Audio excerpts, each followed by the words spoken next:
आचरण निर्वस्त्र हो गए हैं, आचरण निर्वस्त्र हो गए हैं। सब खुला हुआ है, ये सियारों की सभा है, हर तरफ हुआ हुआ है। चाहे जैसे तैसे गिरस्ती चलाना, चाहे जाके जंगल में धूनी रवाना, मगर मेरे बेटे कचहरी न जाना, मगर मेरे बेटे कचहरी न जाना।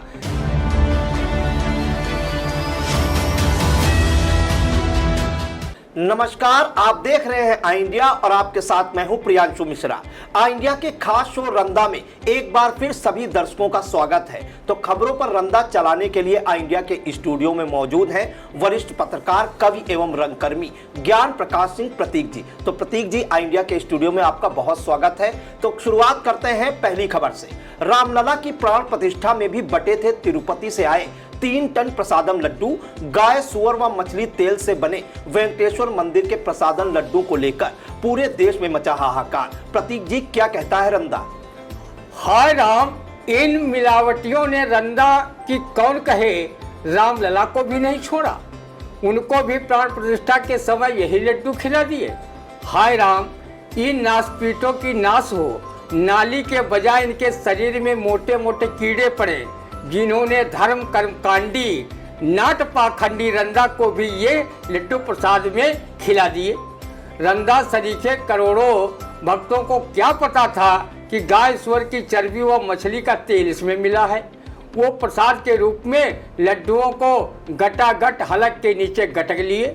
वहाँ के 87 नेताओं व अधिकारियों को भी रंदा करोड़ों भक्तों की ओर से लानत भेजता है कि उन्होंने लड्डुओं को समय समय पर किसी प्रयोगशाला में भेजकर जांच क्यों नहीं कराई। अगर पहले ही जांच कराई होती तो भगवान भी न उसका भोग चखते और न रंदा जैसे धर्मवीर भक्त अपनी आस्था से खिलवाड़ ही कराते। गाय सुअर की चर्बी की वजह से मेरठ की छावनी में मंगल पांडे ने अंग्रेजों के विरुद्ध बगावत कर दी थी। वहाँ के हिंदू मुस्लिम सैनिक भड़क उठे थे। इस घटना से अंग्रेजों के विरुद्ध पूरे देश में असंतोष फैल गया था। आज जिस प्रकार धर्म और आस्था के साथ खिलवाड़ किया गया है, उसे ईश्वर कभी माफ नहीं करेगा। कानून ऐसे लोगों को फांसी पर लटकाए जो धर्म और आस्था के साथ खिलवाड़ कर रहे हैं और मिलावट का धंधा बदस्तूर जारी रखे हुए हैं। रंदा तो बरसों से खाद्य चीज़ों में मिलावट को लेकर वैसे ही ये व्यंग नहीं कस रहा है, हमेशा कसता है। धन्य है वो लोग, धन्य है वो लोग जो चाय में गोबर मिलाते हैं, हर एक घूंट में गौ माता के दर्शन कराते हैं। वो समझते हैं कि हम मुनाफा खा रहे हैं, मगर ये नहीं जानते कि हम एक माँ को बेटे से मिला रहे हैं। जब से लोगों ने लोगों पर एहसान कर दिखाया, घोड़े की लीद और धनिया को 50-50 मिलाया, जिसने भी डाल उस मसाले को सब्जी में खाया, तब से अपने शरीर में हॉर्स पावर को बढ़ते हुए पाया। तो बिल्कुल, तो खबर रुक करते हैं दूसरी खबर की ओर। ट्रायल कोर्ट की लेट लतीफी पर इलाहाबाद हाई कोर्ट सख्त, कहा तारीख पे तारीख की आदत बन चुकी है बीमारी। प्रतीक जी, क्या कहता है रंदा? मिलाड, ऐसी ही तारीख पे तारीख की बीमारी से पीड़ित रंदा जैसे हजारों बादकारी कब से कब कैलाश गौतम की इन का पंक्तियों से अपना दिल बहला रहे हैं। चाहे जैसे तैसे गिरस्ती चलाना, चाहे जाके जंगल में धूनी रवाना, मगर मेरे बेटे कचहरी न जाना, मगर मेरे बेटे कचहरी न जाना। कचहरी तो विधवा का तन देखती है, कहाँ से खुलेगा बटन देखती है। यहाँ खर्च होता हमेशा मनमाना, मगर मेरे बेटे कचहरी न जाना, मगर मेरे बेटे कचहरी न जाना। रंदा को इस बात की खुशी है कि चलो कम से कम तारीख पे तारीख वाली ट्रायल अदालतों की बीमारी को इलाहाबाद हाईकोर्ट जान पहचान गया है। इलाज भी संभव हो सकता है। थोड़ा हाईकोर्ट ट्रायल कोर्टों पर सख्ती बरते। रंदा जैसे लाखों लोग अदालतों के तारीख पे तारीख के रवैये से दुखी होकर किसी कवि की इन काव्य पंक्तियों को सर माथे लगाते घूम रहा है। इश्क बाबा ने किया था, इश्क बाबा ने किया था, बाप को रोना पड़ा, और पोते को कचहरी में खड़ा होना पड़ा। जी, इश्क बाबा ने किया था, बाप को रोना पड़ा और पोते को कचहरी में खड़ा होना पड़ा। रुक करते हैं अगली खबर की ओर। भाजपा के राष्ट्रीय अध्यक्ष जेपी नड्डा ने कहा कि कांग्रेस नेता राहुल गांधी ने पीएम नरेंद्र मोदी को 10 साल में दी 110 गालियां। प्रतीक जी, इस पर क्या कहता है आपका रंदा? आदरणीय नड्डा जी, आप भाजपा के राष्ट्रीय अध्यक्ष हैं या पीएम नरेंद्र मोदी के मुनीम, जो पीएम को मिली गालियों को गिनते घूम रहे हैं? अगर नड्डा जी गाली गिनने के बजाय संगठन पर गंभीरता से ध्यान दिए होते तो भाजपा 303 सांसदों के स्थान से लुढ़क कर 2024 के लोकसभा चुनाव में 240 पर न आ जाती। ये तो भला मनाओ नीतीश व चंद्रबाबू नायडू का, जो आपकी सरकार में अपनी बैसाखी टिकाए हुए हैं। जिस दिन ये बैसाखी हटी कि सरकार चारों खाने चित्त होगी, तब आप गाली गिनना भूल जाएंगे। अनुराग ठाकुर व विधूड़ी की भी गाली गिना था क्या? इन्होंने विपक्षियों को सरेआम गाली दी थी। राहुल की गाली तो गिन लिया और बता दिया कि मोदी को 110 गालियां दी। लगे हाथ गृह मंत्री अमित शाह और रक्षा मंत्री राजनाथ सिंह को मिली गालियों का भी हिसाब बता देते तो रंदा अपना जनरल नॉलेज दुरुस्त कर लेता। गाली के मामले में रंदा कुछ असमंजस में है कि मोदी जी सही बोल रहे हैं या नड्डा जी। एक चुनावी सभा में आदरणीय मोदी जी ने कहा था कि मैं विपक्षियों की हर रोज 2-3 किलो गालियां खाता हूं।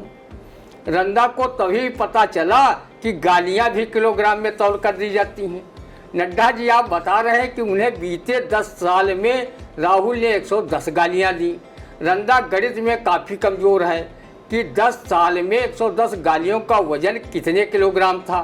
रंदा मोदी जी से पूछने की हिम्मत नहीं रखता, लेकिन गणितज्ञों से जानना चाहता है कि किलो में दी गई गालियां, संख्या में दी गई गालियों का वजन कितना होगा। वो प्रधानमंत्री हैं तो कम से कम ताइवानी मशरूम की ताकत से वो गालियां हजम भी कर लेते हैं। रंदा को इतनी वजन की 2-4 गालियां खाना पड़ जाए तो पराए बाप की कसम उसका तो कचूमर ही निकल जाएगा। कोई माने या ना माने, रंदा अंधभक्तों की तरह नॉन बायोलॉजिकल मोदी जी को साक्षात कृष्ण का रूप माने लेता है कि उन्होंने 110 गालियां खाने के बाद भी राहुल गांधी के निकले पंख तक नहीं उखाड़े, जबकि द्वापर युग में शिशुपाल ने भगवान श्री कृष्ण को 100 गालियां दी। 99 गालियां वो सुनते रहे।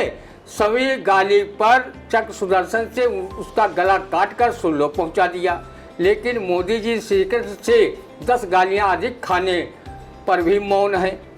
ये है उनकी सहन शक्ति और धैर्य।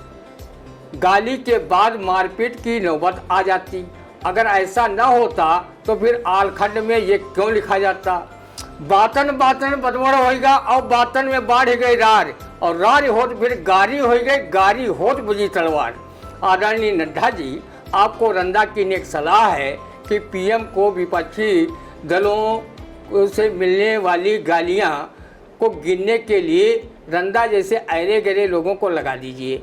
आप संगठन और चुनाव पर ध्यान दीजिए, नहीं तो जम्मू कश्मीर, हरियाणा, महाराष्ट्र, झारखंड के चुनाव में अब पछताए होत का जब चिड़िया चुग गए खेत की कहावत साकार करते नजर आएंगे। नेताओं का आचरण सर्वविदित है, तभी तो कवि अरुणेश मिश्र को ये कहना पड़ा, आचरण निर्वस्त्र हो गए हैं, आचरण निर्वस्त्र हो गए हैं, सब खुला हुआ है, ये सियारों की सभा है, हर तरफ हुआ है। जी बिल्कुल। तो रंदा का कहना है कि अगर गालियां गिनने के बजाय जेपी नड्डा ने संगठन पर ध्यान दिया होता तो लोकसभा चुनाव में भाजपा 240 सीटों पर ना सिमटती। रुक करते हैं अगली खबर की ओर। पीएम मोदी ने चुनावी रैली में कहा कि जम्मू कश्मीर का राज्य का दर्जा करेंगे बहाल, हर वादा होगा पूरा। क्या कहता है रंदा प्रतीक जी? पीएम महोदय, लोग कहते हैं जब तुम्ही ने दर्द दिया तो दवा तो तुम्ही को देना पड़ेगा।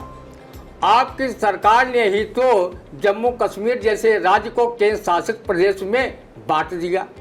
मोहम्मद तुगलक का रंदा ने इतिहास पढ़ा है जिसने दिल्ली को छोड़कर दौलताबाद को राजधानी बना लिया था, तो क्या हमारे विश्व गुरु प्रधानमंत्री जम्मू कश्मीर को फिर से राज्य का दर्जा क्यों नहीं दिला सकते? भारत के इतिहास में रंदा ने पहली बार देखा कि किसी राज्य को केंद्र शासित प्रदेशों में विभक्त किया गया, जबकि इसके उलट केंद्र शासित प्रदेशों को राज्यों का दर्जा नसीब हुआ। आपने चुनावी सभा में कहा कि हर वादा पूरा करेंगे। रंदा जब चुनावी वादों पर चुनावबाज नेताओं पर विश्वास नहीं करता। एक नेताजी ने चुनाव में जनता से खूब वादे किए थे कि सड़क बनवाऊंगा, पेंशन दिलाऊंगा, लेकिन जब चुनाव जीते तो वादे भूल गए। जनता के कुछ लोगों ने जब उन्हें याद दिलाया कि आपने चुनावी कुछ वादे किए थे, वो अभी तक पूरे नहीं हुए, तब नेताजी ने उन्हें ये किसी कवि की पंक्तियां सुनाकर अपना पल्ला झाड़ लिया। सड़क पक्की करा दूंगा कहा होगा, सड़क पक्की करा दूंगा कहा होगा, तुम्हें पेंशन दिला दूंगा कहा होगा, नशे की बात कुछ मत पूछो यारों, इलेक्शन के नशे में था कहा होगा। आदरणीय मोदी जी, आपने भी तो 2014 के लोकसभा चुनाव में हर साल 2 करोड़ युवाओं को नौकरी तथा हर भारतवासी के खाते में 15-15 लाख रुपए भेजने की बात कही थी। काशी को जापान का क्योटो जैसा शहर बनाने तथा बुलेट ट्रेन चलाने की बात कही थी। बाद में आपके वादे चुनावी जुमला साबित हुए। इसलिए हे तथाकथित गंगा पुत्र, कोई नेता गंगा मैया में खड़ा होकर चुनावी वादा करे, कोई मान ले, लेकिन दूध का जला रंदा छाछ भी फूंक फूंक कर पी रहा है। इसलिए रंदा ये फिल्मी गाना गुनगुना कर अपने आप को ढांढस बना रहा है। ये वादा तेरा वादा, वादे पे तेरे मारा गया, मैं बंदा हूँ सीधा साधा, वादा तेरा वादा। वैसे आप हम सबके प्रधानमंत्री हैं, आपकी बात फटेहाल रंदा अगर नहीं मानेगा तो क्या अपने विरुद्ध सीबीआई, ईडी व इनकम टैक्स के छापे मरवाएगा? नेताओं के वादों पर ज़्यादा कुछ न कहकर रंदा आपको कवि अवनीश मिश्र की ये काव्य पंक्तियाँ सुनाई देता है। एक पत्रकार ने नेताजी से पूछा, नेताजी आप क्या करते हैं? नेताजी बोले, हम वादा करते हैं। पत्रकार ने पूछा, नेताजी क्षेत्र में काम? वो तो दादा करते हैं। पत्रकार ने कहा, नेताजी वो कुछ काम ज़्यादा करते हैं। नेताजी बोले, वो काम अब ज़्यादा नहीं करेंगे, ये हम आपसे वादा करते हैं। तो खबरों पर आज रंदा चलाया है वरिष्ठ पत्रकार, कवि एवं रंगकर्मी ज्ञान प्रकाश सिंह प्रतीक जी ने। आपको रंदा का यह एपिसोड कैसा लगा? आई इंडिया के कमेंट बॉक्स में जाकर लाइक, कमेंट और शेयर करना ना भूलें। और हाँ, अगर दर्शकों ने ये चैनल सब्सक्राइब नहीं किया है तो आई इंडिया को सब्सक्राइब जरूर करें। तो प्रतीक जी, खबरों पर रंदा चलाने के लिए आपका बहुत बहुत धन्यवाद।